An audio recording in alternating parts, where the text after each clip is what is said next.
আমার বানের বাবাজি খেয়াল করেন ভালো করিয়া।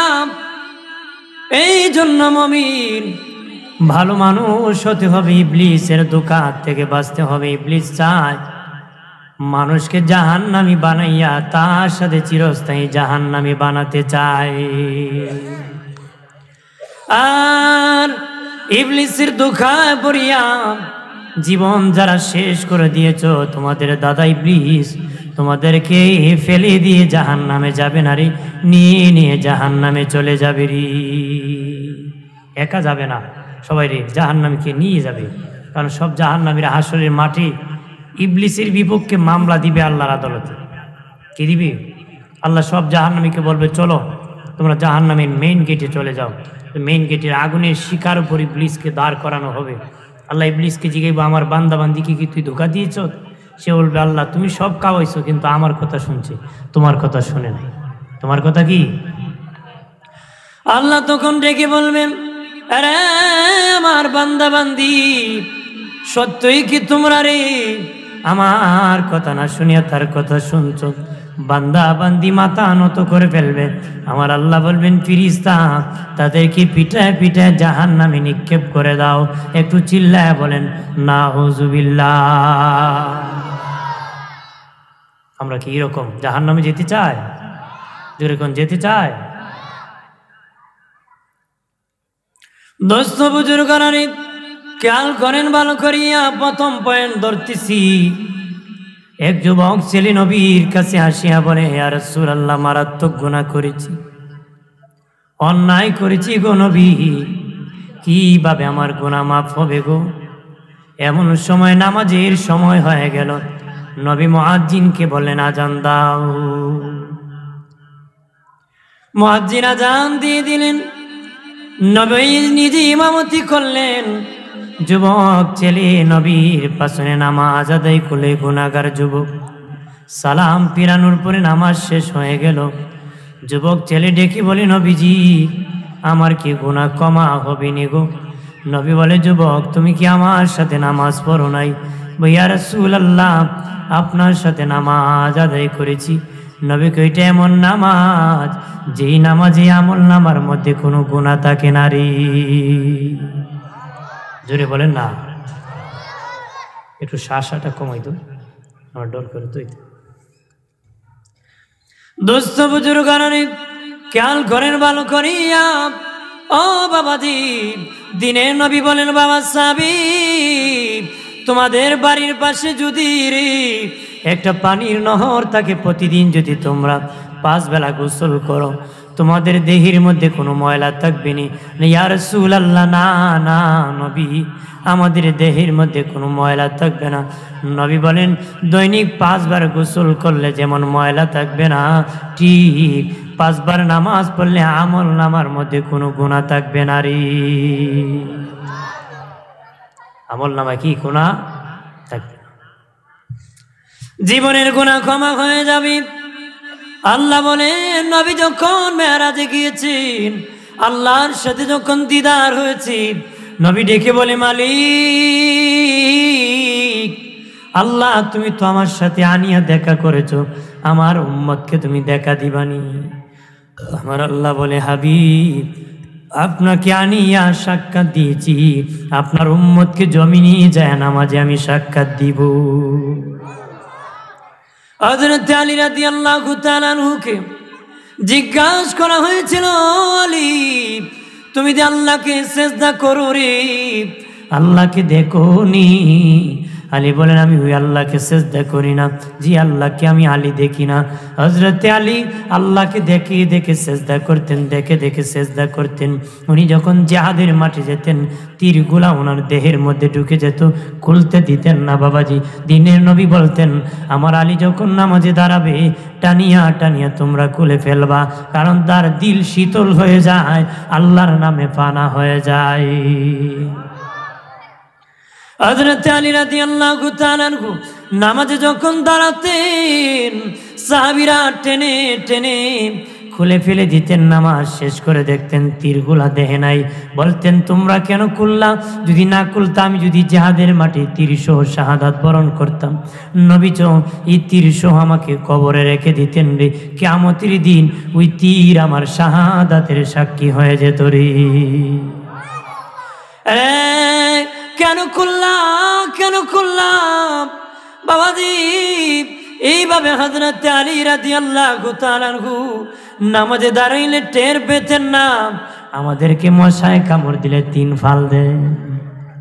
কথা হয় না, ওরা মশায় কামড় দিলে টেং 2টা না দেখো দৌড়ু যা দেয় না, আজানের সময় দিয়ে কয় দিয়ে ফাল দে, মশায় কামড় দিছে।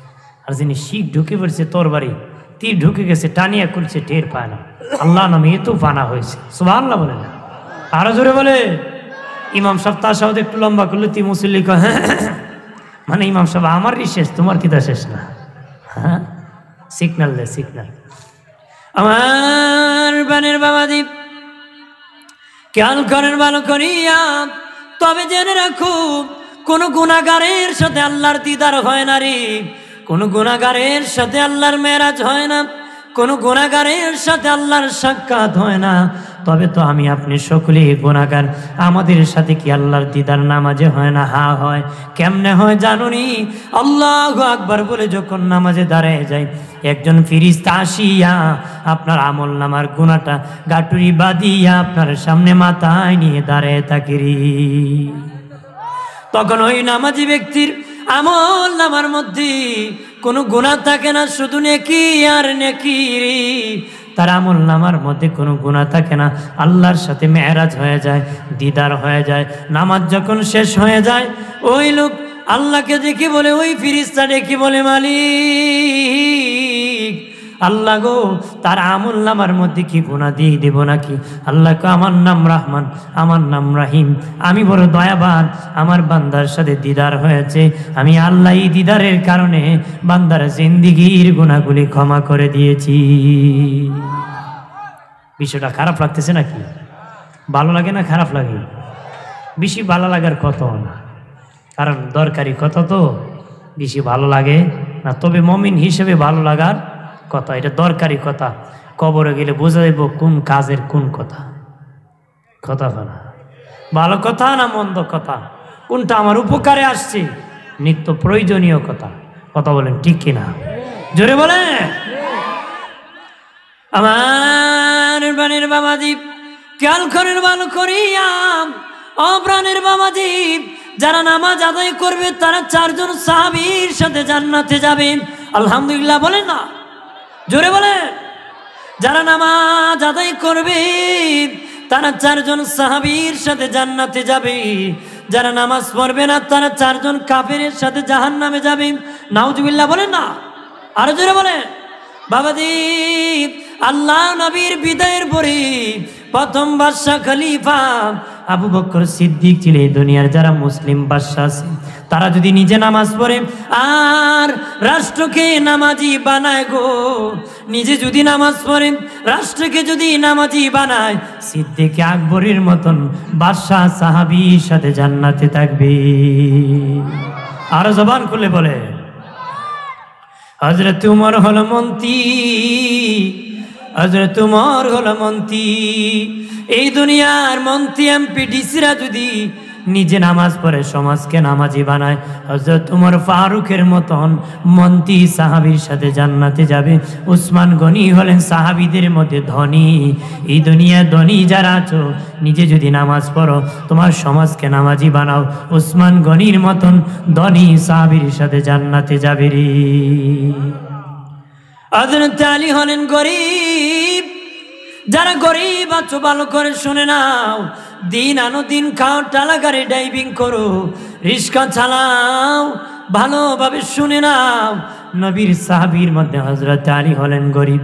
যারা গরিব আছো যদি নিজে নামাজ পড়তে পারো, সমাজকে নামাজি বানাতে পারো, হযরত আলীর মতন গরিব সাহাবীর সাথে জান্নাতে যাবে রে। এরপর পড়তো রাজি, খালি কয় বাজি ধরবো, নামাজ পড়তে রাজি। হ্যাঁ, ওটা হুজুর ওয়াজ টেস্ট লাগে, নামাজ টেস্ট লাগে না। নামাজ কি লাগে না? টেস্ট লাগে না। আমরা দেশে বুঝদার আছে না, মসজিদ জানে একবার ছাগল নাকি মসজিদে ঢুকছি, তো মানুষ কেপসে মিয়া তোমার ছাগল ঢুকলো, বড় আসিয়া আমার ছাগল তো হুজুর বুঝে নাই, আমি বুঝে আমারে দেখছেন নি কোনোদিন মসজিদে আসতে? হ্যাঁ, এরকম বুঝদার আছে না, আমার ছাগল তো বুঝে না এই জন্য আসছে, আমাকে দেখছেন নি? আমি বুঝি হুজুর এই জন্য আমি আসি। এরকম চালাক মার্কালো অভাব নাই, কতক্ষণ ঠিক কিনা? এই চালাকির গলায় কি লাগবে? ফাঁস লাগবে। অতি চালাকির গলায় দড়ি। অতি চালাকি কি চিতা লাগে নাকি? গ্রাম দেশে হক গরম বাতি বিলাই বেজার, হক কথা আহাম্মক বেজার। গরম বাদ দিলে বিলাই মুসর মারে, সত্য কথা হইলে আহাম্মক মুসর মারে। কথারই কন্যা আমার বানের বাবাদীপ, অদুস্থ বুঝু করা বন্ধুরা, যুবক বাইরার খেয়াল করো, যারা নামাজ পড়বে তারা 4 জন সাহাবীর সাথে জান্নাতে যাবে, যারা নামাজ পড়বে না তারা 4 জন কাফেরের সাথে জাহান্নামে যাবে। বাবাজি, কাফেরদের মধ্যে ফেরাউন হলো কাফের বাদশা। ওই কাফের বাদশা এই দুনিয়ার মুসলমান হওয়ার পরে, বাদশা হওয়ার পরে নিজে যদি নামাজ না পড়ে, রাষ্ট্রকে নামাজি না বানায়, ফেরাউনের মতন কাফের বাদশার সাথে জাহান্নামে যাবে। নাউজুবিল্লাহ বলেন। আমরা এখন জাহান্নামে যাব, সুবহানাল্লাহ নি? হ্যাঁ বেটা সেল হইছে কিতা কইবেন ইন্নালিল্লাহ, কথারই কন্যা। আপনার এলাকায় কি কয়? সুবহানাল্লাহ কয় না ইন্নালিল্লাহ কয়? আলহামদুলিল্লাহ কয় না ইন্নালিল্লাহ কয়? আর যদি বাপ মরছে কি কয়? আলহামদুলিল্লাহ না ইন্নালিল্লাহ? বহুদিনের আগের কথা, এক বন্ধু বাজারে গরু কিনতে যাবে, বন্ধুর সাথে দেখা, বন্ধু কোথায় যাও? বাজারে গরু কিনবো। কয় না ইনশাল্লাহ। কয় পকেটে টাকা আছে, বাজারে গরু আছে, ইনশাল্লাহর কি দরকার আছে? বাজারে গেছে, চুরে পকেট মেরে টাকা নিছে, শূন্য হাতে বাড়িতে ফিরছে। বন্ধু গরু কিনছো নি? কয় ইনশাল্লাহ, চোরায় টাকা নিয়ে গেছে। ইনশাল্লাহ কি চোরা? এখন ইনশাল্লাহ কই লাভ হইব? জাগা মতে কইতে হইব। বেটা সিনেমা দেখতে গিয়ে কান্দে, আপনার খুব সব হইব না, এটা ডাবল গুণ হইব। এক দেখছে গুণা, কানছে আরেক গুণা। কথা খরা বন্ধুরে আমার, খেয়াল করেন ভালো করিয়া, মুসলমান বাদশা হওয়ার পরে যারা নিজে নামাজ পড়বে না, রাষ্ট্রকে নামাজি বানাবে না, ফেরাউনের মতন কাফের বাদশার সাথে জাহান্নামে যাবেন। নাউজুবিল্লাহ বলেন না? বাবাজি, হামান হলো মন্ত্রী, এই দুনিয়ার মন্ত্রী, এমপি, ডিসি যারা আছে, নিজে যদি নামাজ না পড়ে, সমাজকে যদি নামাজি না বানায়, বাবাজি হামানের মতন মন্ত্রী কাফেরের সাথে জাহান্নামে যাবে। কারণ ছিল কাফেরদের মধ্যে ধনী, কারণ ছিল কাফেরদের মধ্যে ধনী। ওরে ধনীরাম, ওরে আখাউড়া আজমপুরের, ওরে ধনীর দল, ভালো করে শুনে নাও, কাফেরদের মধ্যে কারণ হলো ধনী। এই দুনিয়ার ধনী যারা আছো, তোমরা যদি নিজে নামাজ না পড়ো, সমাজকে নামাজি না বানাও, কারণের মতন ধনী কাফেরের সাথে জাহান্নামে যাবে। চিল্লায় জবান খুলে বলেন নাউজুবিল্লাহ। উবাই ইবনে খালফ হলো কাফেরদের মধ্যে গরিব। এই দুনিয়ার গরিব যারা আছো, নিজে যদি নামাজ না পড়ো, তোমার সমাজকে যদি নামাজি না বানাও, উবাই ইবনে খালফের মতন গরিব কাফেরের সাথে জাহান্নামে যাবে। একটু চিল্লায় বলেন নাউজুবিল্লাহ। আল্লাহুম্মা সাল্লি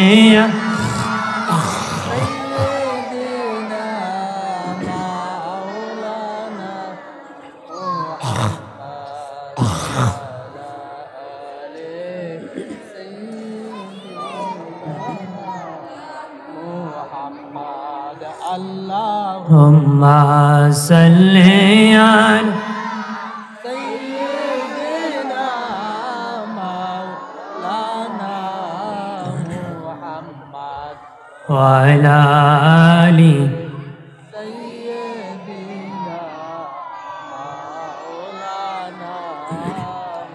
এ দুনিয়া পরে থাকবি, আমরা একদিন থাকব না। যারে যারে কাঁদবে রে মন, কেউ না চাবে ফিরিয়া। আল্লাহুম্মা সাল্লি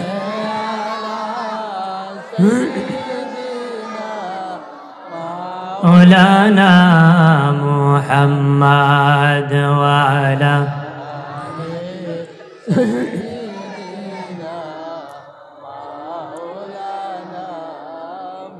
সালাতুল মিফতাহুল জান্নাহ। নামাজ হলো বেহেশতের, জোরে বলেন বেহেশতের। সাহাবী বলল, নবীজি অগদিনের নবী, ইসলামের পঞ্চভিত্তির দ্বিতীয় ভিত্তি হলো নামাজ, প্রথম ভিত্তি হলো ঈমান। নবী গো, ঈমান তো বেহেশতের চাবি হওয়ার কথা, নামাজ কেন গো চাবি হলো? নবী গো, বাবা সাহাবী, ঈমানই হলো বেহেশতের চাবি।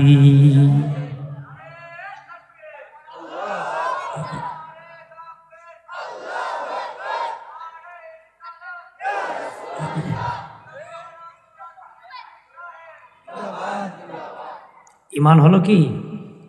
তবে শুনে রাখেন, নবী বলেছেন নামাজ হলো এই চাবির দাঁত, নামাজ হলো এই চাবির দাঁত। নবী বলেন, ও বাবাজি, দুনিয়ার তালার চাবির যদি দাঁত না থাকে, যেমন তালা খুলতে পারবেন না, ঈমান যতই মজবুত দেখান, নামাজ না পড়লে জান্নাতের তালা খুলবে না রে। আল্লাহু আকবার বলে না, আর জোরে বলে রে প্রাণের বাবাজি, অদুস্থ বুজুর্গরা, নামাজ নামাজ নামাজ। নবী বলেন, বাবা সাবিরাম, ও বাবা সাবিরাম, তোমাদের সামনে কঠিন বিপদ রয়েছে রে, কঠিন বিপদ। সাহাবীরা বলে, নবী কোন কঠিন বিপদ রয়েছে? নবী বলে, 1 নম্বর কঠিন মরণ যন্ত্রণা, ঈমানের নৌকায় বড় তুফান আসবে মরণ যন্ত্রণায়। 2 নম্বর কবরে মুনকার নাকির সময় বড় তুফান আসবে, ভয়াবহ রূপ নিয়ে আসবে, এই নৌকা এরকম শক্ত থাকতে হবে।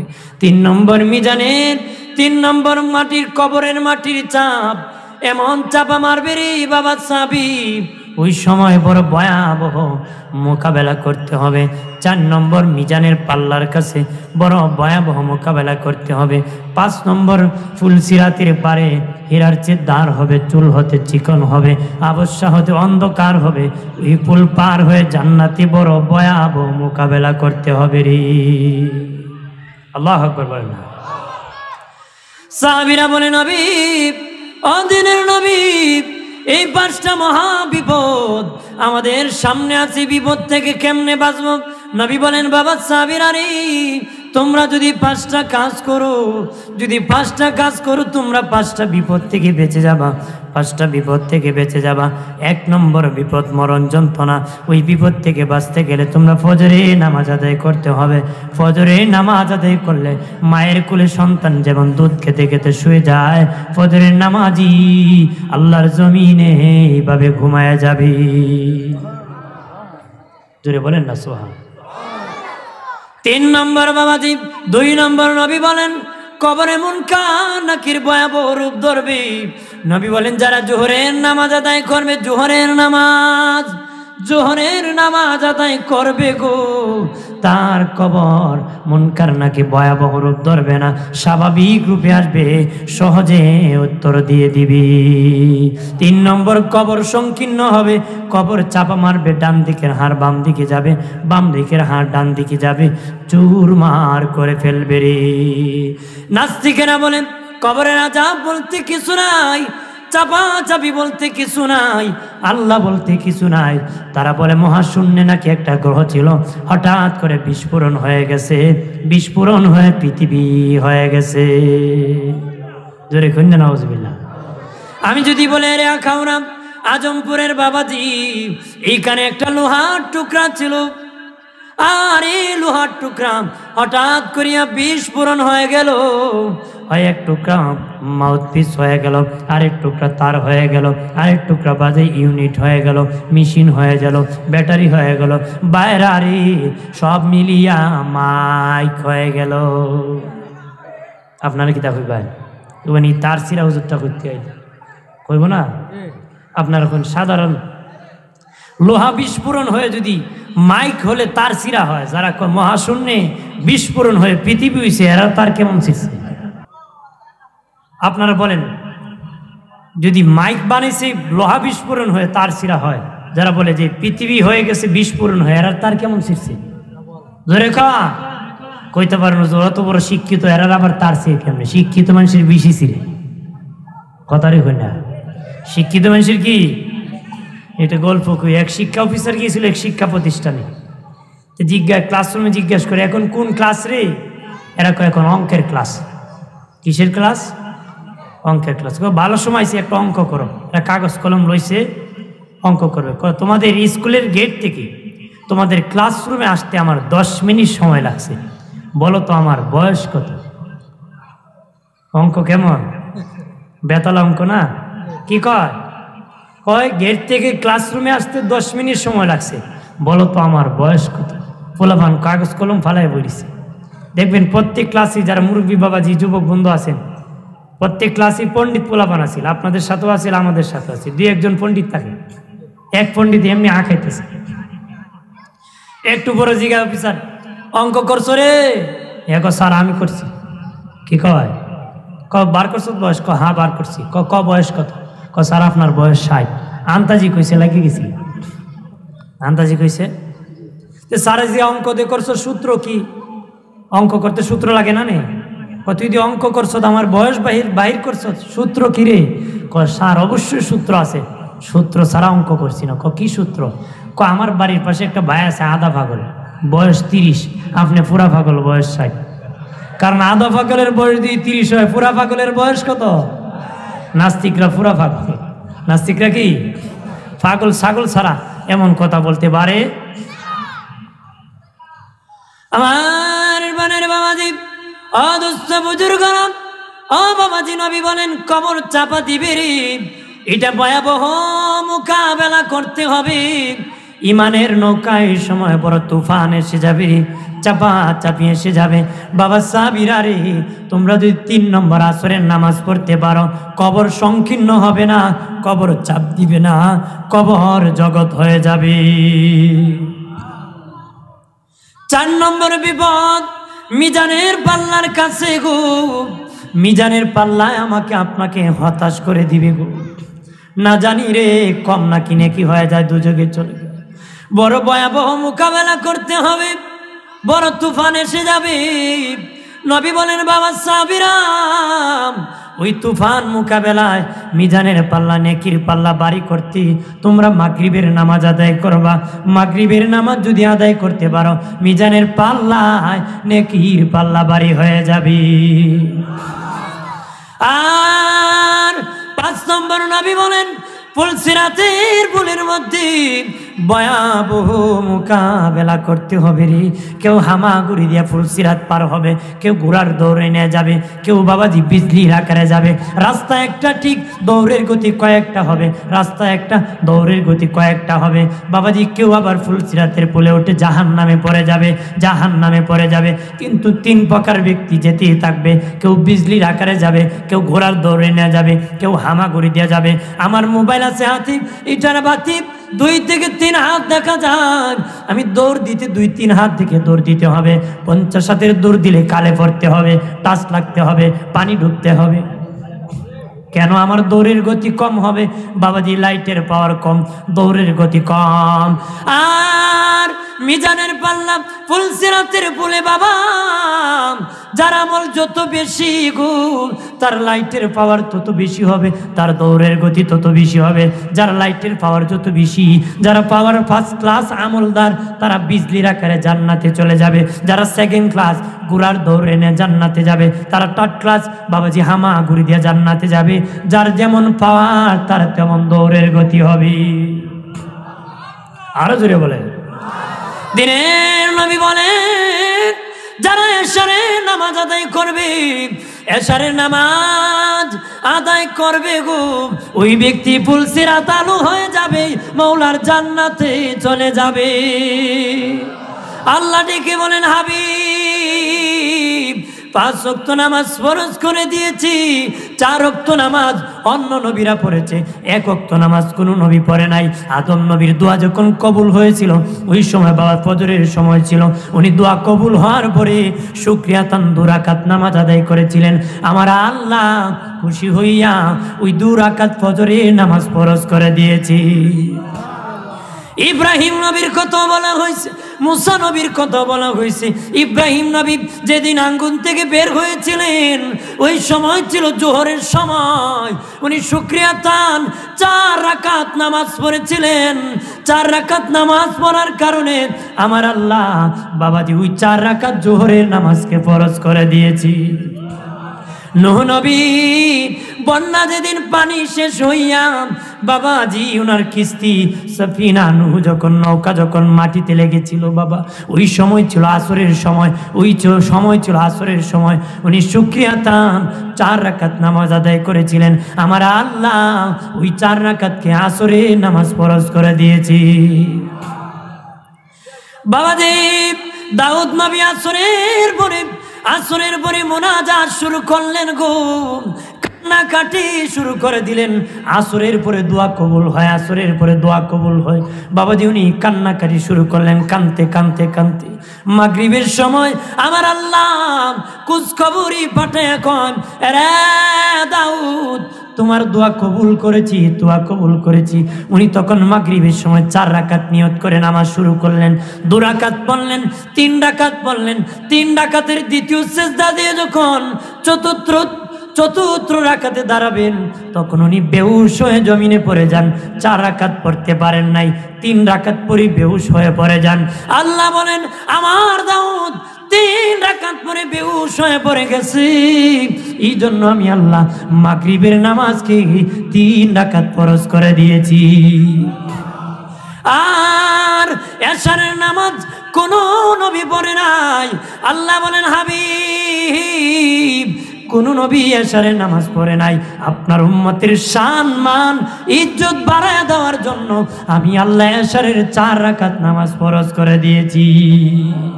আর জোরে বলে বন্ধুরে আমার আল্লাহ বলেছেন বিশেষ করে তোমরা নবী বলেন ফজর আর আসরের নামাজের হেফাজত করবা। 2 ওয়াক্ত ফেরেশতা নাজিল হয়, আসরের সময় ফেরেশতা নাজিল হয়। আসরে যারা আসে ফজরে চলে যায়, ফজরে যারা আসে আসরে চলে যায়। সুবহানাল্লাহ বলে না, যারা ফজরে আসে তারা আসরে চলে যায়, যারা আসরে আসে তারা ফজরে চলে যায়।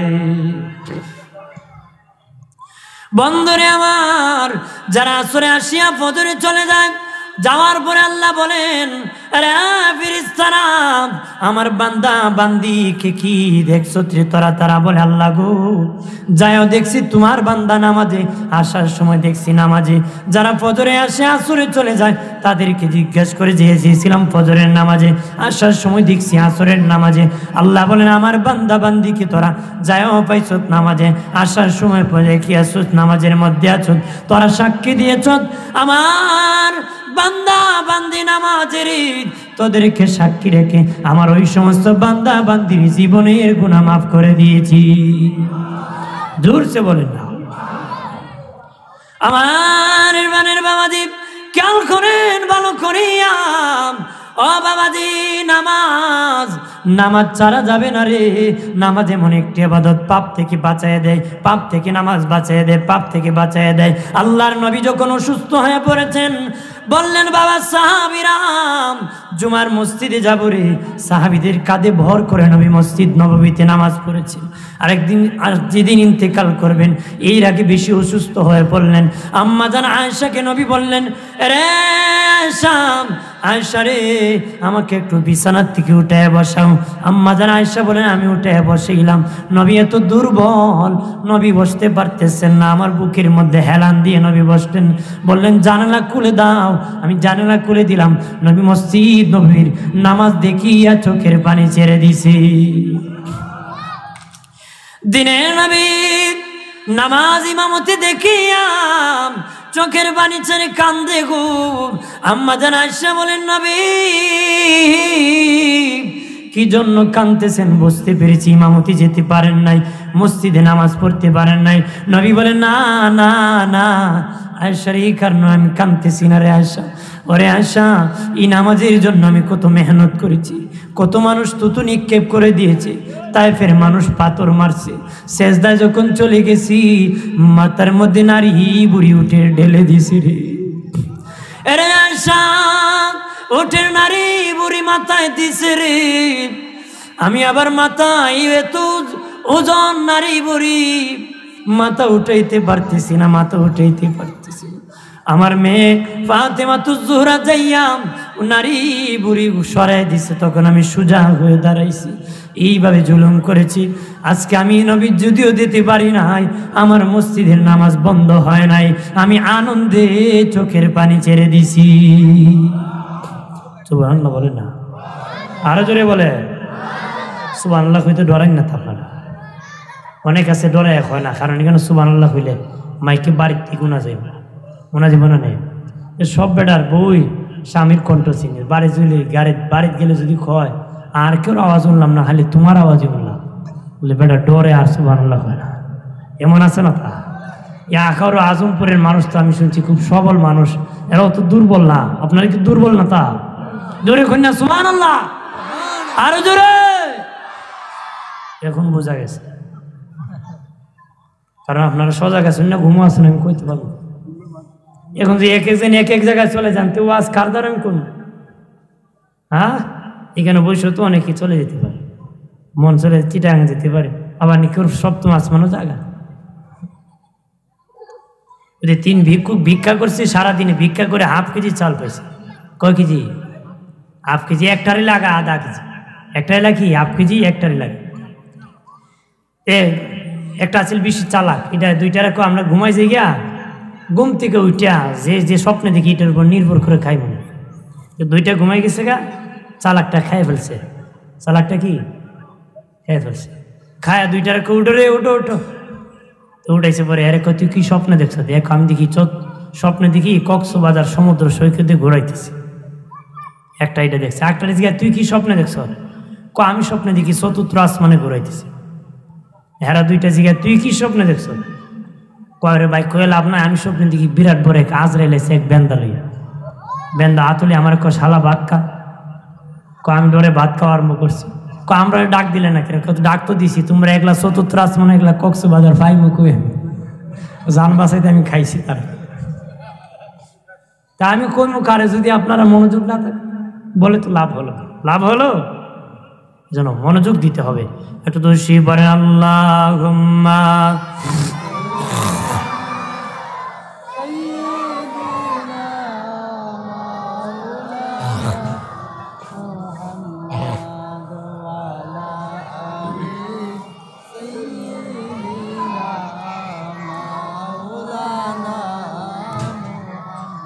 আর জোরে সুরে বলি আল্লাহুম্মা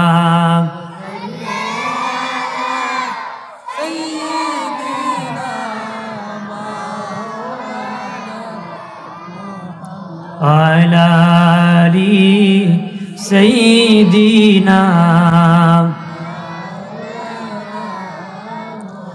মহব্বতে বরেন দরুদ ও মুমিন ভাই বসিয়া, মোদের দরুদ শোনেন নবীজি রওজা পাকে শুইয়া। আল্লাহুম্মা সাল্লি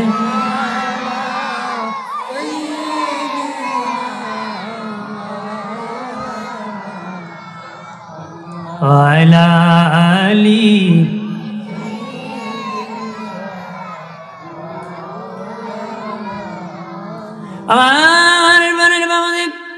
আমাদের আয়েশাকে নবী বলেন, আয়েশা রে আমি সুখেতে চোখের পানি ছেড়ে দিছি রে, দুঃখে কাঁদি নাই, সুখে কেঁদে দিয়েছি। আম্মা জান আয়েশা বলেন, নবী নামাজের ইমামতি তো আমার বাবা আবু বকর করতেছে, আমার বাবা আবু বকর করতেছেন। ও নবী আমার বাবা আবু বকরের নামটা বাদ দিয়ে ওমর ফারুকের নামটা আপনি একটু মেহেরবানি করে দিয়ে দেন না। হযরত নবী বলেন, আয়েশা রে তোমার বাবা ইমামতি পেয়েছে, তুমি তো আনন্দিত হওয়ার কথা, নাম কাটার কথা কেন বলো? আম্মা জান আয়েশা বলেন, নবীজি আমার বাবার দিল বড় নরম গো নবী, যখন আল্লাহর কালাম তেলাওয়াত করে আমার বাবা কাঁদতে কাঁদতে বেহুশ হয়ে যান, কাঁদতে কাঁদতে আমার বাবা অস্থির হয়ে যান, নামাজে দাঁড়াইয়া আমার বাবা অস্থির হয়ে যাবেন। এই জন্য বলেছি আমার বাবার নামটা বাদ দিয়ে ওমর ফারুকের নামটা দিয়ে দেন। নবীজি বলেন, আয়েশা তুমি জানো নি আমার সব উম্মতের নেকি যদি এক পাল্লায় রাখা হয়, তোমার বাবা আবু বকরের এক রাত্রের ভালোবাসা যদি আরেক পাল্লায় রাখা হয় রে, তামাম উম্মতের নেকির চেয়ে তোমার বাবা আবু বকরের নেকি বেশি হয়ে যাবে। আর জবান খুলে বলেন সুবহানাল্লাহ। এই জন্য রে বন্ধু, নামাজ ছাড়া যাবে না। আল্লাহর ঘরের সাথে সম্পর্ক লাগাও। আল্লাহর ঘর হাসরের দিন বাবাজি বকি হয়ে যাবে, কাবাগর ইঞ্জিল হয়ে যাবে। কাবাগরকে হাসরের মাঠে আল্লাহ একটা জবানও দান করবে, একটা চক্ষুও দান করবে। ওই চক্ষু দ্বারা কাবাগর দেখবি, একটা জবান দ্বারা কাবাগর কথা বলবে। আর ওই কাবাগর ইঞ্জিল বনে যাবে। আর দুনিয়ার যত মসজিদ আছে গো বগি বনে যাবে, পাছনে পাছনে লেগে যাবে। যত প্যাসেঞ্জার ছিল মসজিদে উঠে যাবে। এই মসজিদে বসে মাওলার জান্নাতের মেহমান হয়ে যাবে। মসজিদের সাথে মেহমানদার রাখবো কিনা, যেরকম চান কিনা? এটা হলো আমার এক পয়েন্ট নামাজ। দ্বিতীয় পয়েন্ট বলতেছি, আল্লাহ ইয়া আইয়ুহাল্লাযীনা আমানু ইন্নামাল খামরু, আল্লাহ বলেন ইন্নামাল খামরু, যারা মদ পান করে। বাবাজি আমাদের দেশে মদ পান করে এমন লোক আসেনি, যেরকম আসেনি। আমার বলছে নামাজার একজন বলেছিল মদ নেশা বয়ান করার জন্য। আমি একটা পয়েন্ট বলেছি, দ্বিতীয় পয়েন্ট বলতেছি, দরকারি কথা। কি কথা? যারা মদ পান করে বাবাজি ওয়াল মাইসিরু, যারা জুয়া খেলে, ওয়াল আনসাবু, যারা মূর্তি পূজা করে, ওয়াল আসলাম, যারা বাজি দেয়, রিজসুম মিন আমালি শাইতান, তারা শয়তানের দল। আল্লাহকে ফাজতানিবুহু, তোমরা ফিরে আসো, লাআল্লাকুম তুফলিহুন, ফিরে আসলে জীবনের গুনাহ আমি ক্ষমা করে দিব। সুবহানাল্লাহ কইতেন না? এক নম্বর আল্লাহ বলেন যারা মদ পান করে তারা শয়তান, যারা জুয়া খেলে তারা শয়তান, যারা মূর্তি পূজা করে তারা শয়তান। বাবাজি যারা বাজি ধরে সত্যি করে তারা হলো শয়তানের দল। আল্লাহকে তোমরা ফিরে আসো এই শয়তানের দল থেকে। ফিরে আসলে আমি আল্লাহ কি করব জানুনি? জিন্দিগির গুনাহগুলি ক্ষমা করে দিব রে। এক নম্বর মদ পান করলে মাথা ঠিক থাকে নি? কথা হয় না, ঠিক থাকে? বুঝলেন? 3 মদ করে পুকুরের পারে মদ খাইছি, কিসের পারে?